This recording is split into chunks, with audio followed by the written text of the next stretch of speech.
Keep in mind I made $10,000 off just 6-ish sales. If I kept selling my $47 item, I would have had to make 212 sales to make the same amount of money. I know it seems like a higher priced item is harder to sell, but it's not because you only have to sell 6, for example, versus 212. And while you may not believe me, going from $10,000 to $100,000 is doing the exact same things on a faster timeline.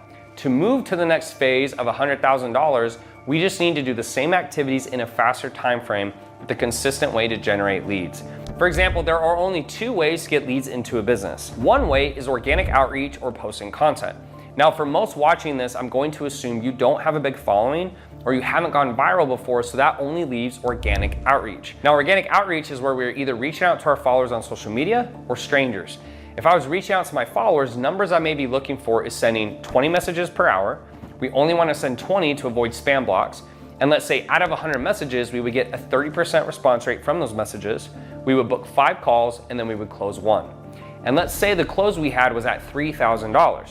So if we wanted to make another $97,000, we would need to send another 3,200-ish messages or so. Or if we were reaching out to strangers, all the numbers would be similar, except the response rate would be closer to 10% versus 30%.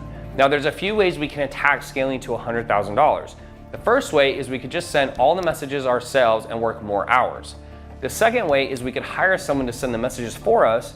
Or the third way is we could pay for social media ads and have the prospect come straight into our inbox. All of these ways work and have pros and cons adjusted to them, but are all based on the premise of doing the same things faster. Lots of people think going from 10K to 100K is about adding extra things to your plate, when in reality, it's just doing all the same things at a much faster pace. The difference between making 1 million in a year versus 1 million over a lifetime is one person is now rich and one person still isn't, simply because of the amount of time it took for them to get there. But the craziest part yet is going from $100,000 to 1 million is actually the easiest level to get to.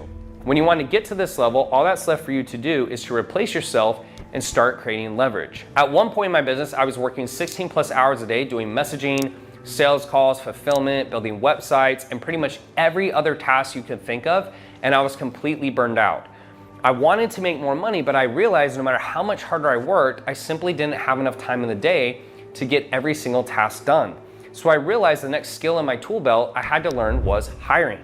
At this amount of scale, you no longer will have time to work inside the business and will have to move to working on the business and building a team to represent you.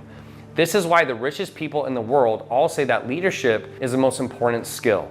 The better you hire and train, the more the business will grow, and the very best part is it will 100% grow without you.